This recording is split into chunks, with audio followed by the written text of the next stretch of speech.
Bloody Mary, Bloody Mary,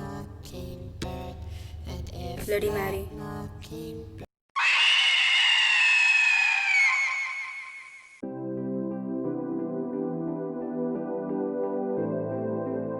Guys, what's up? Welcome back to my channel and this is Amita. पिछले बार मैंने कुछ haunted numbers पे call किए थे। आपके द्वारा डायल किया गया नंबर और इस बार मैं लेके आई हूँ एक चैलेंज। आप सभी अवेयर हो गए रहोगे टाइटल रीड करके। ये जो ब्लडी मैरी वाला चैलेंज ये सभी को पता है, बट जिनको पता नहीं है उनको ये चैलेंज के पहले मैं एक स्टोरी बताऊंगी आपको। ब्लडी मैरी का जो स्टोरी है, ये स्टोरी सभी को पता है ऑलमोस्ट, बट जिनको पता नहीं है उनको मैं एक बार बता दूंगी। सबसे पहले bloody Mary is based on real story. ये एक ट्रू स्टोरी है। ओके, आपको ये स्टोरी कोई बुक में लिखी हुई नहीं मिलेगी, आपको ये स्टोरी है ना वर्ल्ड हिस्ट्री में मिल जाएगी। वर्ल्ड हिस्ट्री में ब्लडी मैरी का मेंशन किया हुआ है। सो स्टार्ट कुछ ऐसा है कि इंग्लैंड के किंग थे हेनरी 8। उनकी 6 वाइफ्स थी।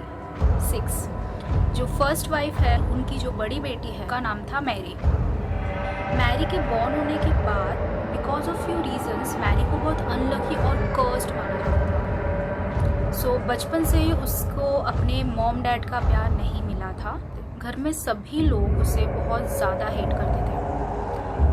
अपने ही घर में वो एक नौकरानी जैसे रहती थी, घर का सारा काम करती थी। मैरी बहुत ब्यूटीफुल थी, उसे मिरर में अपने आप को देखना बहुत अच्छा लगता था। 1547 में हेनरी 8 मतलब मैरी के पिता का डेथ होने के बाद मैरी क्वीन बनी। वो टाइम पे इंग्लैंड का सिचुएशन बहुत ही वर्स था।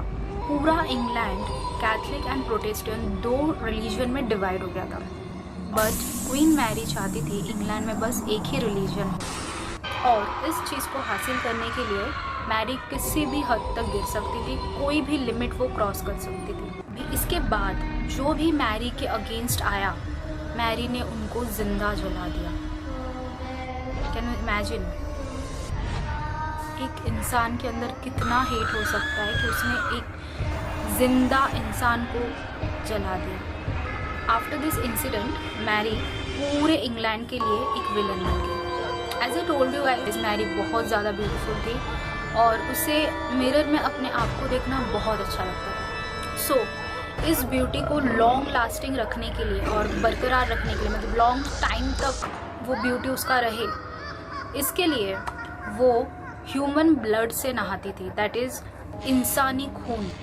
मैरी को गॉड पे कोई भी बिलीव्स नहीं था, वो शैतान की पुजारी थी और वो बहुत सारे रिचुअल्स करती थी जो एक नॉर्मल इंसान नहीं कर सकता या नहीं करता।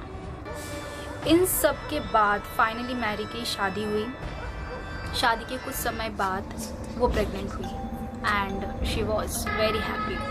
But during her delivery doctors ने कहा मैरी कभी प्रेग्नेंट थी ही नहीं। कैन यू इमेजिन, क्योंकि डिलीवरी के टाइम कोई बच्चा था ही नहीं। आफ्टर 9 months ऑफ प्रेगनेंसी कोई बच्चा था ही नहीं। ये इंसिडेंट के बाद इंग्लैंड के सभी लोग मैरी को डायन बोलने लगे। मैरी कुछ समय के बाद फिर प्रेग्नेंट हुई और सेम चीज़ रिपीट हुआ। डिलीवरी के टाइम कोई बच्चा था ही नहीं। She was not at all pregnant. इसके बाद मैरी को फिर ये पता लगा जिस शैतान की वो पूजा करती थी उसी शैतान ने उसके बच्चे को चुराया बलि के तौर पे। आफ्टर नोइंग दिस मैरी बहुत ज़्यादा डिप्रेस्ड हो गई। ये चीज़ पूरे इंग्लैंड में फैल गई और सारे लोग इंग्लैंड में ब्लडी मैरी बोलने लगे। इन सारी चीज़ों से मैरी बहुत ज़्यादा डिप्रेस हो गई एंड डिप्रेशन में कुछ ही दिनों में उनका डेथ हो गया। बेसिकली जैसे कि मैंने आपको बताया मैरी बहुत ज़्यादा खूबसूरत थी, तो मैरी को 2 चीज़ों से बहुत ज़्यादा प्यार था।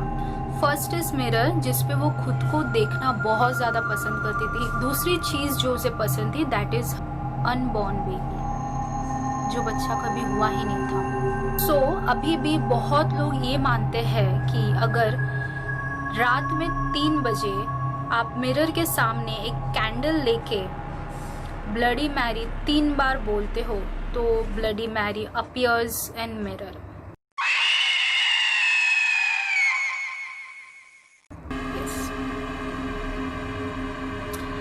अगर 3 बार बोलने से वो अपीयर नहीं होती है, second is bloody Mary I stole your baby, ये बोलना है। ये बोलने पे वो अपीयर होती है।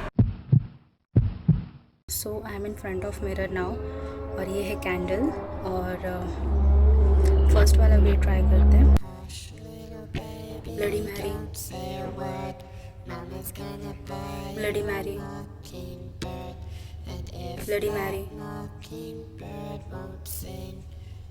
Let's try the another way, last way. Bloody Mary, I stole your baby.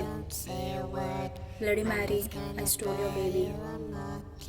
Bloody Mary, I stole your baby.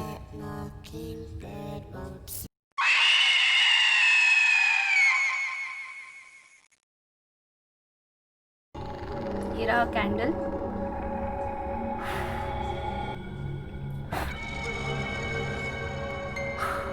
So guys बताना कमेंट में दूसरा कौन सा चैलेंज करूँ मैं। Till then